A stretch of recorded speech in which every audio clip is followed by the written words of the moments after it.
Hey guys, welcome back to Seller Sessions on a Saturday. Number 6, I think it's part 6 or part 7. And normally we have a gang of the women from the industry, but this time we're doing a featured profile on Izabela Hamilton. So as we normally do with the podcast, this is kind of an origin story. We take it way, way back to the very beginning, and we'll chart the territory of her life from her childhood to where she is now in business. So hello, Izabela. Hey, Danny, thank you so much for having me. This is super exciting and kind of vulnerable at the same time. Yeah, I mean, as we know, we're in a bit of a funny time. Why I'm going to share to the groups. Do you want to just give a little bit of rundown what you've been up to in the last couple of weeks, and then I'll get into the questions with you. Oh, when this all COVID-19 started, I actually had a long plan of doing a lot of traveling this year. I was supposed to speak at a few events that I'm kind of bummed that I don't get to until later this year. We were supposed to have a few conferences to attend and really, really cool stuff. But, this happened. And of course, it's so unexpected that we kind of had to put that on hold. But it gave me time to work on some projects that I've been kind of putting off, in business. So I'm super, super excited that I actually started and I'm heading towards an end goal with those. So yeah, just working on my business, creating another business, and actually working on a brand that I'm launching soon. So, some exciting things. Excellent. That's great. Okay, so let's get into some of the questions. So you're originally from Romania, right? And you now reside in San Diego. Do you want to take it way back? Tell me what, from your point of view, what is the main thing that your parents basically instilled in you as a kid? I'm very fortunate to have been, brought up by my mom and my dad together in Romania, even though it was, pretty tough times back then. But I think I learned a lot of my business acumen skills from my dad because he was always a go-getter, and just watching him move about the day and always doing some type of business deals really made me curious. And I remember he had this construction company in Romania, and he would come home and he would have me help him create the business plan and actually invoice his clients, which were like a big Italian firm back then. And I remember he was putting all these zeros on the paper, and I was like, oh my God, that's so much money. I want that. And I was like, Dad, why don't you just like add an extra zero? He's like, it's not that simple. You don't just add an extra zero. I was like, but it's just numbers, right? So of course that was like my little brain, but I remember being small and like wanting that excitement of business. And it's definitely for my dad, for sure. Excellent. And take me back to your earliest entrepreneurial memory, like your first job.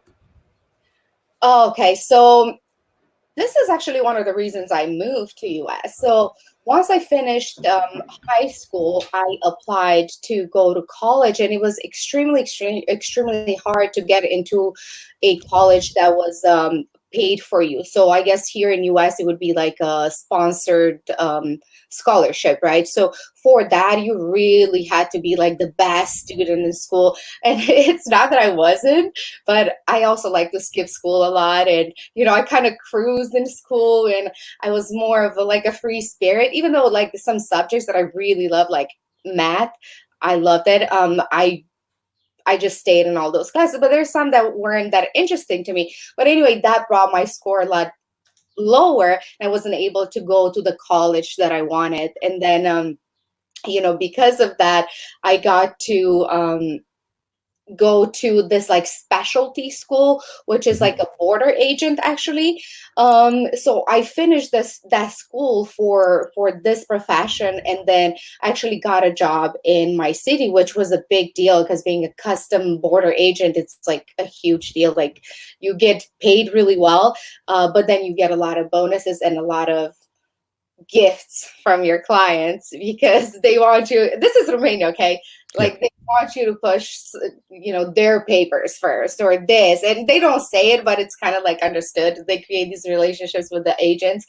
But anyway, so that was a good job, but everything else, like if you were to apply to any job or any type of business, it was very hard to get a job if people didn't know you, if people didn't know who your parents are. So this is one of the things I hated in Romania. Like if I went to a job interview and I was very young, I was 17, 18, and I wanted my own money, and they would always ask like, who are your parents?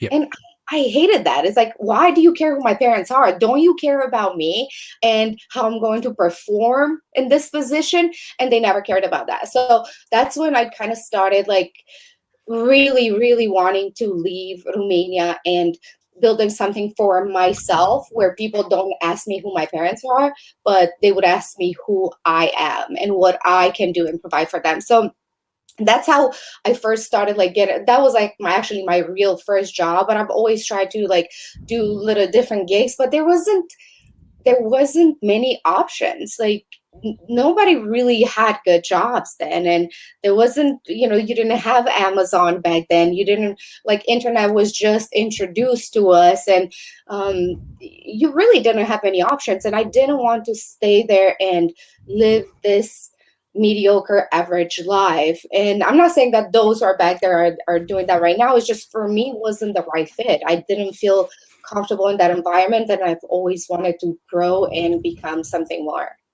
So do you think that comes down to like your mindset as well, and the mindset of people around you? Like it's common, like in the UK, if you come from a small town, people want to move to the big city. If you're in the big city, people have enough of that, and then they move to the small town once they've made their money or whatever they're going to do. So what was it back then in Romania in terms of, if you compare it to the US? Well, I'm definitely not a keen of like small places. And my city where I'm from, it's very small. It's a city, but it's very small. And I know what you're talking about when people want to move from the village. Like they would move from the village to the city and they'll feel cool. Like, okay, now I live in the city. Everybody wanted to live in the city and live in an apartment, which is so backwards now because, after I moved here, all I wanted was to move in a house and not live in an apartment where you can hear your neighbors. But there, it was so different. It's like you were cool if you lived in an apartment in the city. So it was definitely kind of like that. And then for me, it was just like, even that city, like I had traveled to bigger cities there. It still felt so small because the mentality is the same. So even now when I go back to Romania, even after I've been here 16 years or maybe a little longer, it's always the same. It's like there's something there that's like that communist mentality, and it's probably a terrible term to use, but it's very hard to change. And I'm so grateful to have been in the US and learn to become a little different and be a little bit more open-minded. Like one of the things people say in Romania, oh, Americans just like smile for nothing all the time. And, when I first moved to US, I remember like noticing that, because that's something they put in your head, like, why is everybody smiling? Like, and then they're like, oh yeah, Americans are so fake because they always smile. But now I get it. Like it's different. It's a different culture. And of course, having lived in Africa, in Asia, I got to learn those cultures too, and it's just so beautiful having different cultures. But yeah, it's definitely a completely different world, Romania, compared to US. And I'm grateful to have been able to live in both. And I remember when I was young, I used to like be sad and say, why was I born here? Why is it me, God? Like, why me? Like, why am I in this terrible place? And now when I look back, I'm like, I'm so thankful I got to live there and be able to come here and enjoy this place. And I really don't take it for granted. Especially San Diego, it's paradise on earth. And I've been to a lot of US cities, and I think America is beautiful, and the whole world is beautiful. Yeah. Hold on, I'll turn my mic off because it's feeding back. So in terms of school, like I always pose this question, and I'll be honest with you, I thought school was an absolute waste of time in terms of the contribution output to my life. What's your take on school when you take in entrepreneurship and what you've done and what you've achieved? Well, if you were to ask some of my teachers back then, Romaina, if I were ever going to succeed, they would probably say no. So I think it's schooling is really what you make of it. So for me, I learned better learning things that I really, really love. So self-development, it's a big, big sphere for me that I'm always working on. Mindset, business skills, sales, really anything that has to do with business. So in unfortunately, schools don't really focus on these important matters in life. And of course, in Romania, as a communist country, they had their own agenda of what we are supposed to learn. So we would have all these other, you know, classes that really made no sense and they weren't interesting and they didn't catch my attention and a lot of the other kids in school. So but maybe this will change in the future, maybe now, with especially with the current events and how this is going to play out. I think a lot more schools are going to turn to online and maybe people are going to be able to pick the classes that they actually want to learn. I actually started a fund for my son and even my accountant and everybody else. They said, why don't you do like the what is it called, the student the kids funding account. I forgot what the term is. But anyway, so I decided not to put the money in that because you don't even know in 18 years from now if schooling the way we know it would actually even exist. So I decided just to like invest some funds for him and then he can do whatever he wants with that. Of course, I wish I would have been able to have that type of money when I came to US, but at the same time, like and some of the listeners do, I came with $100 in my pocket, and it felt kind of sad because I didn't have money to maybe spend on everything I wanted, but it taught me a lot of lessons in finance and work ethic and everything else. So it's like every single story has two sides. It's like I wish I had more, but at the same time I'm grateful I had so little because it made me really who I am. Tell me something that no one else knows about you. Wow, that was unexpected.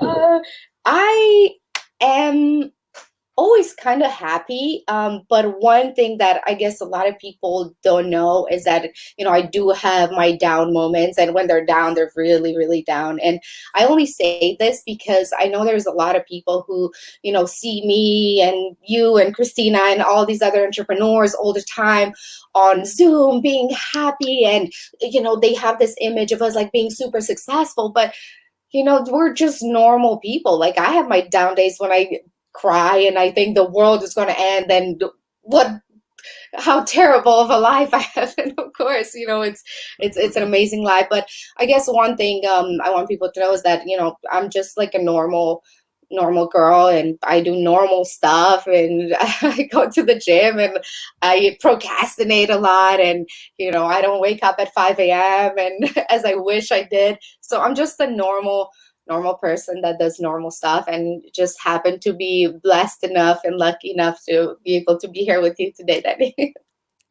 Well, this is the thing. I think we all agree is whether they admit it or not. Is like everyone's vulnerable. Everyone has their down moments. I mean, obviously, we live in a microwave world where everyone's trying to put their best foot forward. We're in the middle of COVID-19, and I always say to people, look, at the end of the day, there's nothing wrong with being vulnerable, but there's everything wrong if you just give up. If you don't give up, you just and get on with it. You're going to have your up days and your down days. These work in terms of cycles. So I believe in cycles of momentum. And if you're an entrepreneur, it goes up and down. It's never a straight line. It zigzags everywhere. So, and I think it's important is if you can be your authentic self. So you are going to have your bad days. You probably watch through. This is probably about the 39th day in a row I've recorded. There's probably days that if you look at my face on some of these recordings, I really didn't want to do it. Do you know what I mean? But you promise yourself you get here at 4 o'clock. So I don't see there being any problems with vulnerability at all. And it also, it's just part of being the human race, Yes, I understand completely. Yeah. Okay. Name a business book that has influenced your life and why? Well, my favorite book is Think and Grow Rich, and I think Well, that's that one. that didn't turn out too bad, did it? No, it's one of those books that just really gives you so much, like I don't want to say necessarily power, because you can do what you want with a book, and we all may read the same book and everybody gets something different, but I think it spoke to me almost directly because of where I'm coming from, and first making my first wish, which was to come to US. And it seemed such a nerve-wracking wish, because I there was no way I could have made it from Romania to here. There was no way, at least at that time in the situation I was in. And when I came here and I discovered this book and I was reading through the pages, and it's been a while since I read it, but I remember thinking, oh my God, this is exactly what I do. Like, who wrote this? Like, did somebody write this for me? And it's like, it's one of those books that you just want to like tell everybody, like, read it and you will change your life. And as I said, of course, you may not change your life the way it changed mine, but it just really put some things in perspective.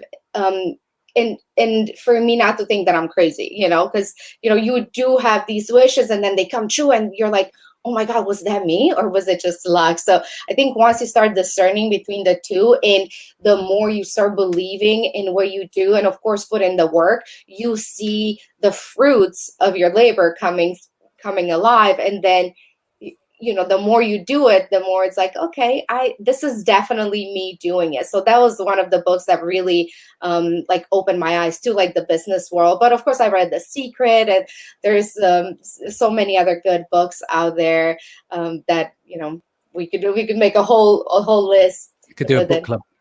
Yeah. I'm just going to say some hellos and read out some of the comments as well. So big hello to Joe, Andrea, Yao is in the feed here. Sharon, hello Sharon, Sean, Tiffany's back. Annalise is here. Steve is here. McCain Warren is here. I'm sure you're friends with McCain. Anna is here. Andrew Kramer is back. In terms of comments, the StreamYard's not working, so I'm going to my page now.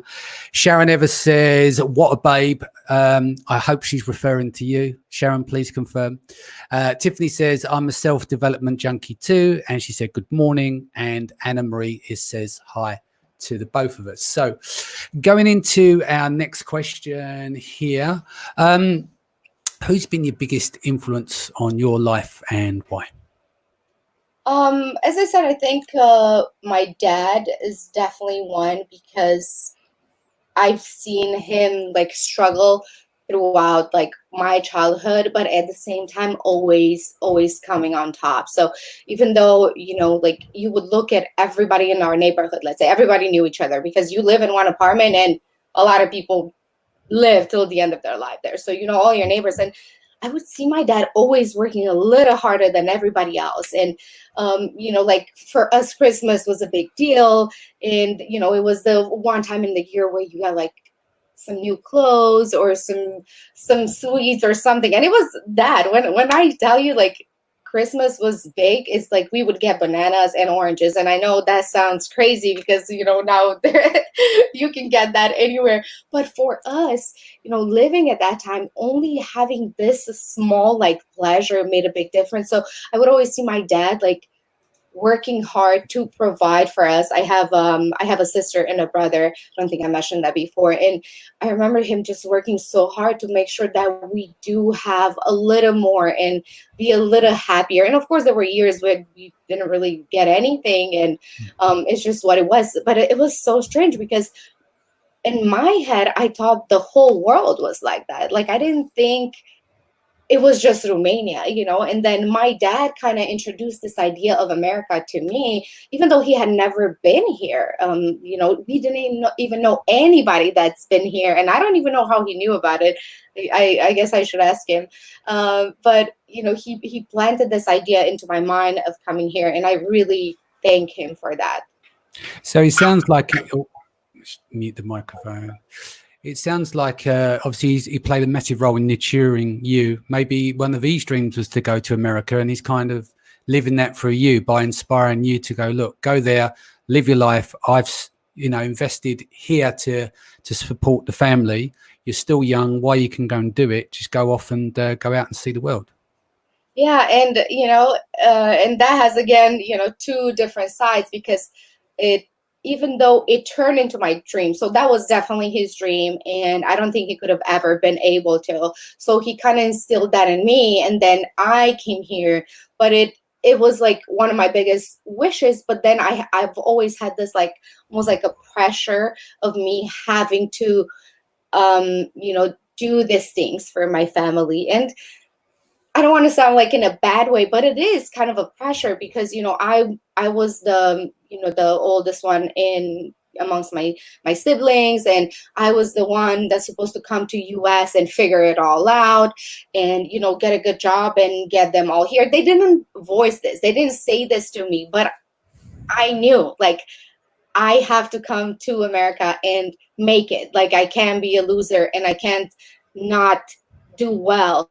So, I did come here, and, I took on all kinds of jobs. My first one being a nanny job that actually brought me to America. But, my dad gave me $100, and, he paid for my program, the nanny program, which is, I think, $1,000 back then. And $1,000 in Romania, it was, God, I mean, I think people were making like $50 a month then, maybe 100 if you were like in a really high position. So imagine having to borrow $1,000 to send me to US. Of course, I didn't have any more money to give me, but he gave me $100. But just having that pressure now to like perform, really like make sure that I paid that money back. So I worked really, really hard in this job, the first job that I had, which was paying me $140 a week. So $140 a week I was making for like 40, 50 hours of work. And I collected all that money until I got to 1,000, and I sent it back to my dad to repay our dad. But it's like it stole my childhood. It stole my spirit. I mean, I was still young and happy and doing this, but I had to like be an adult really quickly. And I came here when I was 21. I was 20, turning 21. So that's very young. That's very young to take life so seriously, which I think is what made me like a serious person throughout the years. I mean, I'm still silly, but I had to like cut my childhood short in a way to come. Oh, sorry, I cut you off there. Do you want to tell the audience where your family are now? Yes, my family lives right next door to me. I was, fortunate enough to be able to buy them a home this year, and they're literally next door. And I really did it kind of for my selfish purposes, because I have a 4-year-old. So I just like whenever I need my mom, I'm just like, hey, this kid is here, take him. So, but it's good to have my family here, and to have my mom and dad like being able to live here and enjoy this part of my life with me, and helping me raise Ezekiel, my child. And it's really nice. It's really nice to have them here.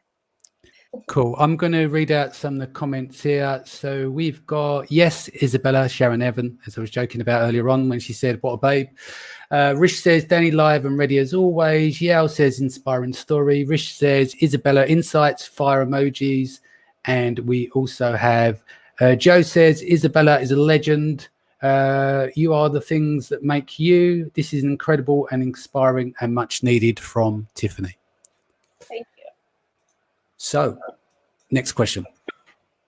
What is something that you believe in that goes against the grain, but it's what most other people wouldn't necessarily agree with?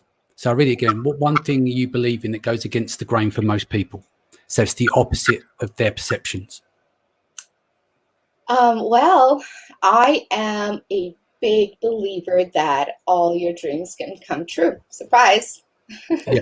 And I think it's because, one, when I first made my big wish of, coming to US, even though it took me years and years to fulfill that, when it happened, I didn't think much of it. And then I moved to US, and, I started actually thinking about what I want next, and actually visualizing. And every time one of my goals came true, I started to realize there's something there more than just coincidence. So I realized that every time like you make a goal or a wish, like the whole universe conspires to help you. And it sounds a little a little cuckoo, but it's very true in my life. And actually I've met a lot more people that tend to agree with me. So that's why, when you said it goes against the grain, I don't think a lot of people are open to this idea of being able to take charge of your own life. And I'm a big believer that, your thoughts really create your reality. And that's why, when I try to catch myself when I say things like, oh, I'm fat, or I'm not smart enough, or I'm ugly, or this, we all have our own things that we tell ourselves. And sometimes I just let the thoughts run and I cry and I go with it because it's fun, and our ego loves that. Like, seriously, our ego loves to live in misery. But for the most part, I'm pretty positive, and I try to catch myself saying things like that are not in my core, because I know I am in control of my life. I am in control of my outcome. If I could come from Romania, a place where, it's so hard to get out of at that time, and I was able to move here and, create a successful business and, have wonderful family and friends, it really is possible for anybody to create that. So for me, it's like make a goal and make a plan. And then if you visualize the end, it's going to happen for you. And visualize it in such a way like you actually feel it happening right now, because we're always thinking our happiness is somewhere far away. So you're going to say, I'm going to be happy when I have $1 million in my bank account. If you can start being happy now as you would for that $1 million, that is what's going to spark like this energy and the universe coming together around to make that happen for you. But it's not the other way around. So it's not you being happy when you have that money. It's you being happy now, which will start that process of you getting to that point. Couldn't agree more. I visualize absolutely everything. I see the end goal like that whenever I do a project, a launch, or anything, I clearly see every little detail. I map out in my head. People think about dreams and stuff like that, but you can convert that into visualization. I was actually sitting down because we covered this on the show a couple of weeks ago. We were talking about business visualization, and I have a crystal picture of absolutely everything that I want to achieve. And then I look at when the day comes to see how much of that information actually rolls out. And it's very eerie when you watch it unpacked, what's in your head. Athletes use that. Other people in business use that. And I think it's woefully underestimated what you can achieve. And like we said, that self-chatter, it can be very damaging. You can replace that with positive affirmations and stuff like that. So 100% agree with you on that. I love that. I love that you do that. And it's a wonderful feeling. And you're right, it's eerie, like you said. That's the perfect word for it, because sometimes, like, I remember, like, when I was in Romania, I would picture Danny, the house that I was going to live in. And I remember I had pictured like a really big, like, white house, and going in the stairs and going into this room that had bunk beds. And years after, I got to live with this one friend who actually took me in after I finished my nanny program. And I remember walking into her house and seeing this house I had pictured in Romania. And it was just like, oh my God, is this really happening? It was exactly as I pictured, like, to the details. So the more detailed like your dreams are, and write it down as much as you can, because you will go back later and look at it and say, holy cow, this is exactly how I pictured it. And I do this a lot, like, before I have big events, or a speech or something. Like, I visualize myself doing it, and I visualize the outcome, and even to what I'm wearing at that time, what are people saying to me. And this is insane, you guys. This is literally like, I would have this, like, it's almost like psychic stuff. Okay, and I'm not psychic in any way, but I remember, like, after like my first speech, and I visualized like people walking up to me and saying these things to me, and then after my speech, like, people came to me and said those words to me, and I'm like, oh my God, this is amazing. It just reminds you of how much power you have. And it's even with like little things, it matters, makes a difference. Yeah, I think the most important part of that is the little things. I was speaking to someone the other day, and they said, "Well, how do you visualize stuff?" So I said, "Okay, give me an example." And they said they mentioned the product. So I went, "Okay, this is what you got to visualize. You've got to sit there, and you've got to, in your head, you want to put in the search term on Amazon. The search pages come up. There's an image of your product. You click through to that image. That's the visualization. That's the end stage, right? Maybe you've clicked on the PPC ad. You go through, you then look through all your lifestyle images, the annotation images, then you see the buy box, you scroll down, you see your description, you see your bullet points." And I said, you need to visualize all of those aspects, not just the global thing, but that's how you piece it together. And then once you visualize that, that's the end goal, because it's arrived on Amazon and everything else. You can actually visualize Seller Central. I wouldn't advise it, because it's probably the ugliest interface that you've ever seen. But you know my point of where we're coming from. But you visualize and you break down every bits of those elements. And then what you do, you build it. You put the team together, or you build it. You go back to day one. And it's very powerful. It's very easy to do. Anyone can do it. You've just got to pick out each of those little pieces to do so. But I don't think people think it's some really big task, and it's not. It's really just simply breaking down the mechanics of each of those elements, and then you start the process. Because a lot of people will build something and put stuff together later. They don't know what the end picture's like, so sometimes they go off track and they fail at that task because they didn't know the meaning of the end game. So get to the end game first, visualize it, break it down, create it, and then build the narration and build a team around it.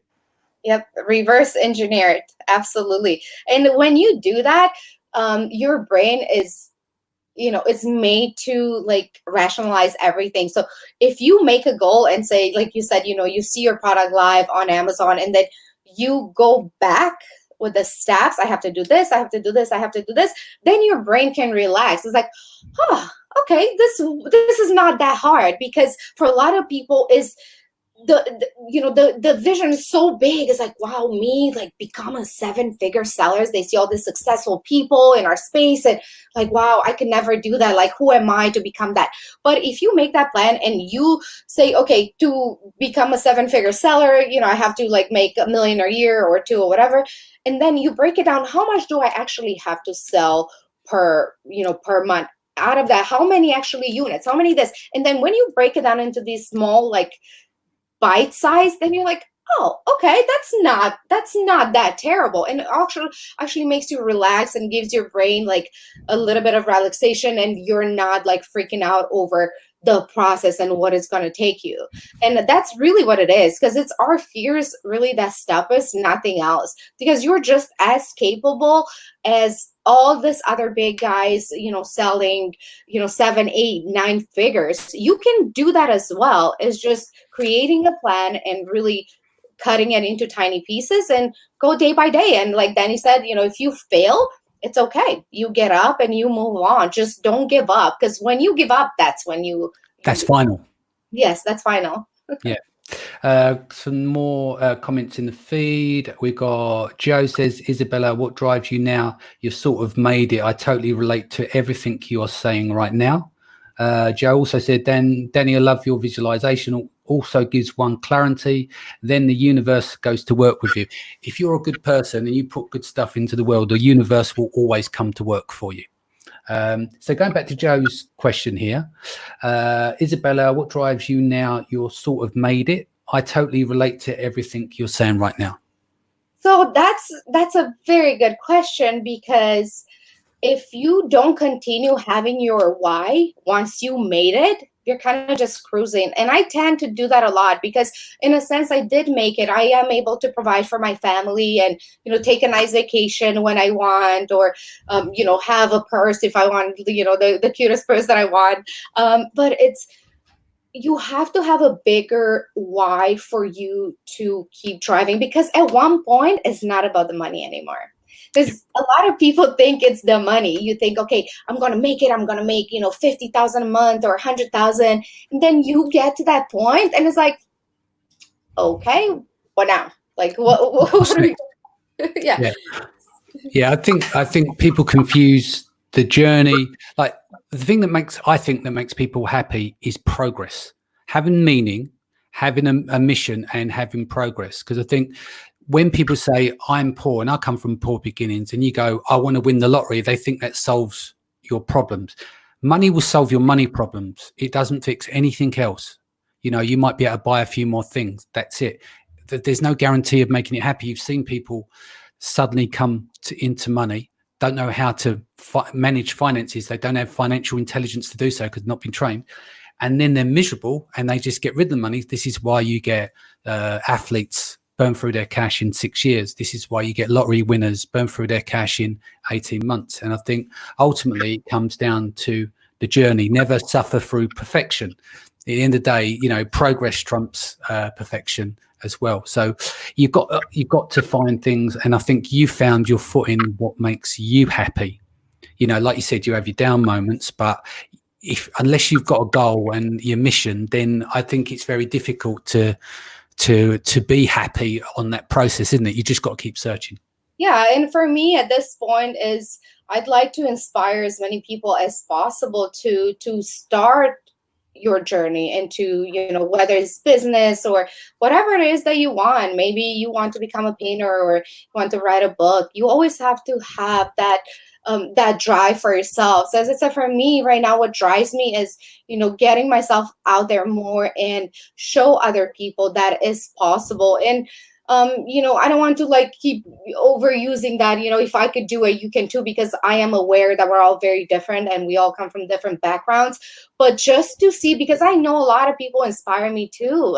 You know, there's a lot of, you know, people out there like Tony Robbins and Sarah Blakely, and, you know, there's so many to name, but I look at them and I know for them it's not about the money anymore. They already made all the money they could spend in their lifetime and their kids' lifetime. So it's finding that inspiration and drive that you can show people that and hopefully you can help them, whether it's with a nice word or encouragement or it gets to the point where you want to do that because it's innate within us. Like we want this. In the end, we're all like, our human DNA is we want to help others, is what makes us happy more than really anything. Yeah, I agree. Switching up slightly, we talked about being an entrepreneur. We all have to suffer this at some point. Tell me your darkest hour just before dawn. It's that saying, you know, when you hit that rough patch, what's one of the toughest moments of your working career? Well, I had a lot of tough moments. You know, once I moved to US, well, my toughest one was moving here with no English. It's like, okay, how are you going to talk to people? And so that was very tough, like being able to communicate. Like we don't realize, because so many people speak English around the world, it's very hard to make yourself understood when you don't speak that language. So I think it started with that. And, you know, I was able quickly to adapt to that and actually learn some Spanish on the way too.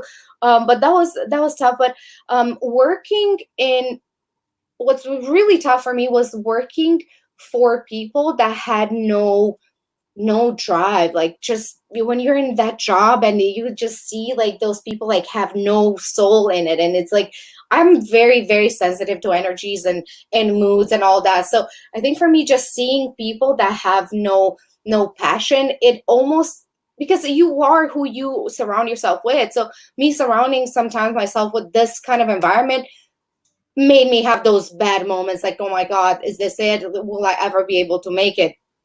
But you know, with the business that I'm in right now, it was quite tough in the beginning. I mean, I've been doing this for close to 5 years, and only in the past, I would say less than 3 years is when I actually, you know, made, you know, a nice profit. But before that, I worked, you know, days and days, and I would wake up at 7 a.m. and go to sleep at 12 or 1, and I would barely ever see any money from that. Like sometimes I'll make like $20 or make no money at all. So those are the defining moments in people's lives, because I put in so much work, almost like 2 years continuously, without really seeing anything, really anything. And, my family would say, what do you keep doing online all day? What do you keep doing on a computer? And it's hard to explain. And also I'm like, leave me alone. I'm working. Like, I don't have time to answer nonsense questions.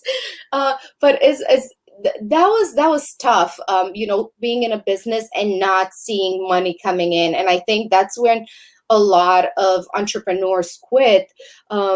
But of course, some of the resilient ones, they make it and that's when they succeed.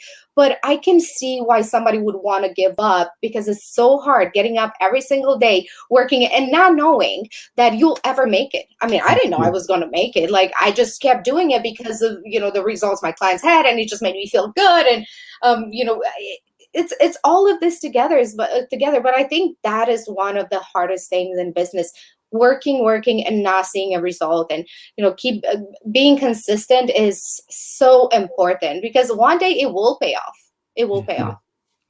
That makes sense. Sorry, the mic's feeding back there. Tell me when you first discovered Amazon FBA. I know we kind of started to unpack here with the business and stuff, but tell me that first experience when the light went off in your head, that you knew that, hold on, there's a whole world out here that I didn't realize that existed. Yeah. So I was like a lot of non-Amazon people were. I just thought, Amazon just is this just big company that they sell stuff. I didn't know there's such a thing as third-party sellers. I really thought that Amazon is the only one that controls everything, and they have all these amazing thousands and thousands of products, and they sell them. So I discovered this, actually. I was living in Africa at the moment. I worked for the government at the U.S. Embassy in Rwanda, actually. And I remember the only thing we could order from America, which, trust me, if you live in a third world country and you're used to the American life, you want stuff from America. Doesn't matter what it is. You want books, you want goldfish, you want stuff, you want peanut butter, you want stuff that they don't have. So Amazon was the only company that was able to ship anything you order to Rwanda. So like I try to order stuff from like Walmart or Nordstrom or whatever, and they couldn't ship it. So I started looking more into it, and I said, also I was super bored. But for the most part, I said, let me see what makes this company so much different. And then when I started looking into it, I learned about what third party sellers are, and how people do things, how you get to like ship stuff from like other countries, but from like China and other places. But it was very minimal information that I had, and it was just for my curiosity, so to say. And just by learning every day about it, just a little more and a little more, I started talking about it with friends. And I had a friend that was in Europe, and he said, my dad has this like amazing company. He was creating light bulbs. And he said, I want to put it on Amazon US. And, we've been talking about it. Do you think you might want to help us like get that, listed on Amazon? And I said, why not? Let's give it a try. So he created his Seller Central, and I started helping him with the listing, and which just went very simple. Just looked at what other sellers were doing with the listing. It was so easy back then. And we, kind of took that and we kind of made our own, well, his, because it was his store. And then we started, we did the listing, he did the photos, both very, very simple and quite ugly from what I recall. But he started selling. And then he said, do you think you have some friends that might want to like test these products, because we want to make sure that when they get to the Amazon warehouse that they're in good shape. And and I said, of course. So I contacted some of my friends here in US and had them purchase these light bulbs, and for them to see how they work and all that. And that's how it kind of started. And we noticed that by people like ordering these products, like their ranking spiked up really, really high. And of course, the competition wasn't as high back then. So we only had to have maybe like under 10 people, I think, order. And his store took off. And he's been killing it ever since. We talk sometimes.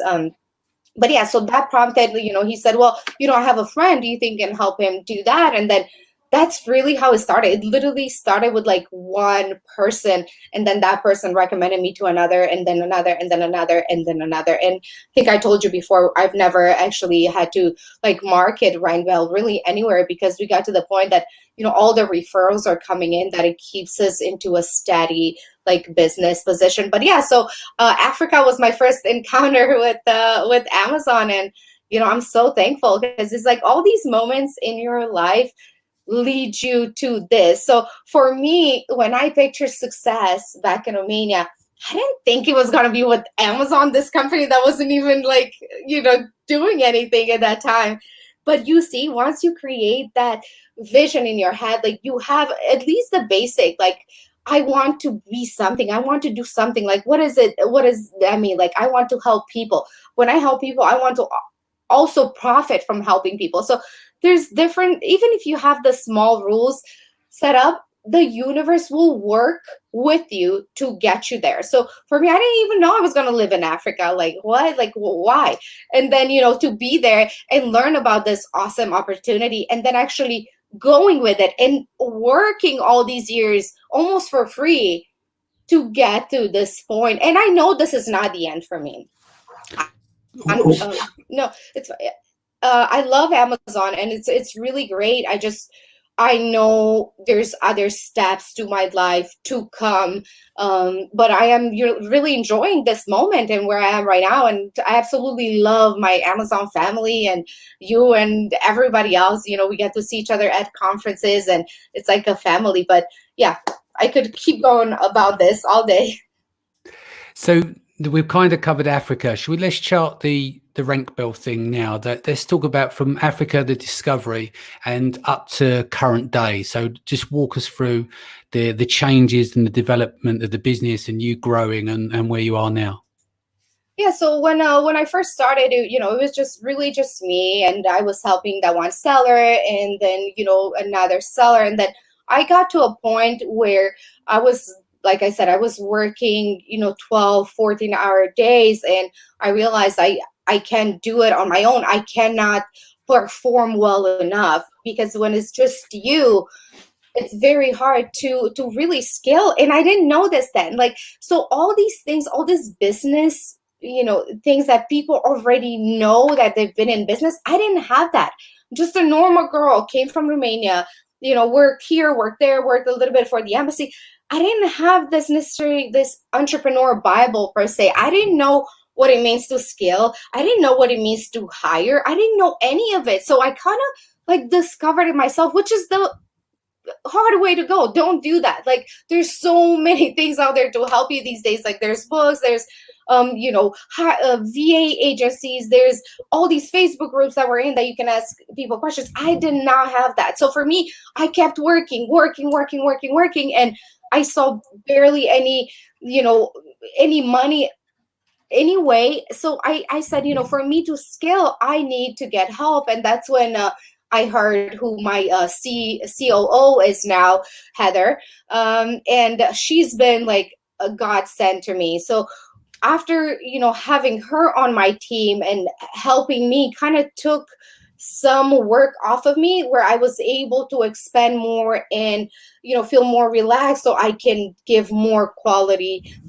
service to my clients. And then now I think we have a little bit over 10 people, I think 10 or 12 that are working with Rangwell, and they're all females, and they're all in US, and they're just amazing, because they take so much workload off of me that I am able to do, things like this, like, and attend conferences and really get our name more out there. But I'm telling you, without my team, obviously, as you know, I couldn't be here, and they're doing so much work, and I'm so thankful and appreciative for them. So sorry, because the mic keeps feeding back. So anyone listening on the podcast, I have to mute Izabela here, just so that we don't hear the feedback. So you mentioned there you've got like a team of 10. I mean, how many launches? We haven't really discussed what the business is. It's a launch service, isn't it? What else other services do you have? And how large is your customer base, being that you've got 10 staff? So the girls that work with me, they're not full time. They're really on a need basis, which is kind of all the time. But they're not like set on like 40 hours or 50 hours or 20 hours. It's just, the more volume of work we have, the more they work. But they all do different things. So Heather is, as I said, my chief operation officer, and she takes in all the orders in, and she makes sure that the client is very satisfied from the moment they come to us till the moment they leave. And then she assigns a senior executive for each account. So let's say you came into me and said, I'm launching this, toothbrush, and I need 300 giveaways and this many per day. And Heather will assign your executive assistant to your account, and she will take over. And Heather will work with her to make sure that everything is followed through directly. So we have 10 girls because we have a lot of accounts and a lot of sellers coming in all the time. So we have our old ones that have been with us for years that do a certain amount of giveaways per month, and then we have new ones coming in. So we need to make sure that we have enough staff at all times to help our clients. And then we have a few other girls who help us on when we need them, and those are what we call them recruiters, because we need new buyers in our community at all times because of the demand. So that's that's separate, and that's all they do. They bring us new buyers and they vet them, because we don't take in just anyone. Like, we're very careful who comes into our community and who orders these products, because our service is based on rebates. So we want to make sure that we don't use people who are what we call pro reviewers. So nobody that's in like rebate clubs or Amazon review groups. We don't want that. What we want in our buyer pool is those people who are just like me and you, regular shoppers on Amazon. Maybe it's a mom that has two kids and a newborn and is looking for things for kids. So we're always looking for people who actually buy these products and test them for real, not just not just to get a freebie or a discount. We actually need a real feedback from these buyers on the product, that and this is not a review, this is something they give to us that helps the seller make their product better in the long run. So where would you like to take the business in the next 2 to 3 years? I think I would like to help as many sellers as I can, and eventually when I'm ready to move on to bigger things, probably sell it, and to be able to do more of my passion, which I touched a bit before, which is inspiring people to create a business and to start on their professional path. And I'm hoping this is where it's going to be. But as I said, right now I'm enjoying this so much. I see the benefits of the service, and I think that's what makes me keep going, because it's such a feeling of accomplishment, because it's not, as I said, it's not only about the money anymore. It's seeing somebody that's like launching a product and they never thought they can make it, and now they make enough that they can provide for their family. I have a lot of successful sellers that are in Romania, and that makes me happy too, because I know where they're coming from, and I know how much harder they have to work than like an American seller living in America. They have to go through so many more hoops of opening an account, and probably the same for you, not living in US. And it's definitely much harder, but it's such a pleasure seeing them succeed and really do really, really well. And I have sellers really all around the world, and it just makes me happy because sometimes they'll say, this really changed my life, and those are the moments that I live for, and it just feels nice. Well, Michelle Benton says, thanks for a great webinar. Izabela, such an inspirational story of your growth personally and professionally. Joe's asked, do you also sell on Amazon, or is it just that you run Rank Bill? I only run Rank Bell right now, but as I mentioned a little bit when we first started, I'm actually launching 2 brands, and it's kind of nerve-wracking because it's easier, of course, when it's not your brand to make these big decisions. And even though I know that it always works out when it's yours, it's a little different. So it's not even the money that I'm going to invest, but it's like, can I really do it? It's that mind, like, oh my God, will I succeed? Like, what if I fail? What if I fail? And then I'm gonna feel like a failure, and then everybody's gonna think I'm a failure because I have this service. This is my mind, this is like going all the time. So it's definitely scary, but you know what? I'm ready to do it, and I'm excited to do it. And hopefully, maybe in a year from now, Danny, you'll have me back and I'll tell you how the brands work. Yeah, we'll do part 2. This is one of the things that I wanted to chart with when I do these in-depths, is to get people back 2 or 3 years later to finish off part of the story or the progress of the story. Let's talk networking. I mean, I know and I talk about this all the time, the importance of building that network of people. What's your take on things? Oh my God, this could be a whole nother episode. So I'm such an extrovert. I actually take my energy from being around people. If I'm left alone for too long, then I start this like crazy talk. But yeah, networking is so important for me. Last year I met so many wonderful Amazon sellers and Amazon celebrities per se at these events, and it makes such a difference because every time you go to one of these events as a seller or as a service provider, you're going to meet people that can literally change your life and your direction of business. They may say something that you never even thought of.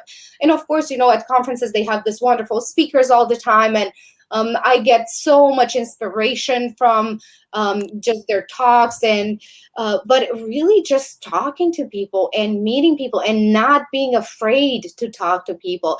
And I think one of my abilities is to make friends really easily because I'm so open and I'm so caring, and I'm actually legit interested in you, and your story makes me a little.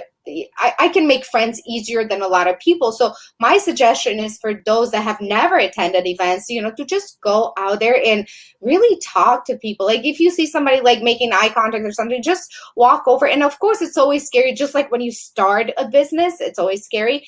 But, you talk to people, and then you're going to be so happy that you did that, because you might find out things that, it's going to benefit you in some way. And even if it doesn't, maybe that person a year later will somehow show up in your life and create some type of magic. But I'm definitely a big fan of networking, and I cannot wait till we start networking again. Talk to me about paying it forward and giving back. Oh my God. So this is something I love to do, and I don't talk about it too much because it's one of those things I don't want to like give something and tell everybody, oh, look at me and what I did. But I think it's very important to pay forward, whether it is, and it's not always about the money, because a lot of people think when they hear that term, they think, oh, give your money away or this, but you can pay it forward by, being a good friend to somebody, being a good support for somebody, especially in these times now when we're all so closed off in our homes, and we're all going through the same thing. Even the powerful people, even those who you think they will never break, we all have this. We're all going through this right now. We're all suffering. We're all going through the same thing. So reach out to somebody and, say a few kind words. And, if you can help financially, of course, that's always welcome. Or, send a gift basket or something. I actually love gifting. And I'm so thankful and so blessed to be able to afford to do this now. But I'll send like surprise little things to people here and there. And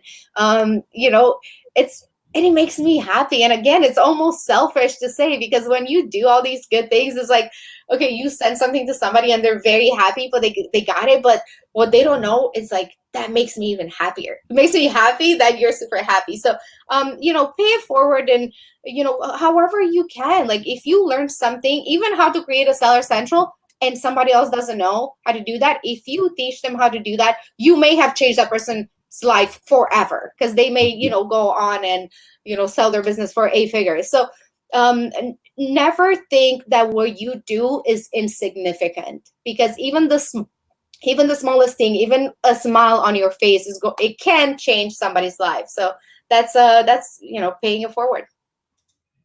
How would you like to be remembered? Probably the way I see myself, like very, happy person, always willing to help. I want to be remembered as, somebody who came here, who had nothing and was able to become successful and inspire thousands and thousands of people around the world to step into their power and into their greatness, because we all have it inside of us. And maybe it just takes me saying this to you for you to change your life. So that's how I want to be remembered. That was your in-depth, Izabela. That was great. Thank you very much. If people want to reach you, what's the best way they can reach out to you? Facebook is so easy, Izabela Hamilton. I have my website, but just send a message, say hello. It's not always about the business and the service. And if you see me at events, come say hi, and I'll probably talk your ear off as I do right now. So expect that. But yeah, just really anytime. And, don't think just because you see people, doing Zooms or being on Helium podcast or something, that somehow that makes us more special. I'm just a normal person. So come say hi to me. Sounds good. Izabela will be joining me again on Monday, a secret project we're launching. May the 4th be with you. Tomorrow I'll be back. Mindset Sunday with Leanne Hirschkorn. We'll be deconstructing Naval for the 2nd time. Please come and join us. Thank you so much, Izabela. Everyone stay home, stay safe, be lucky. Lots of love. Take care. Love you guys. Thank you.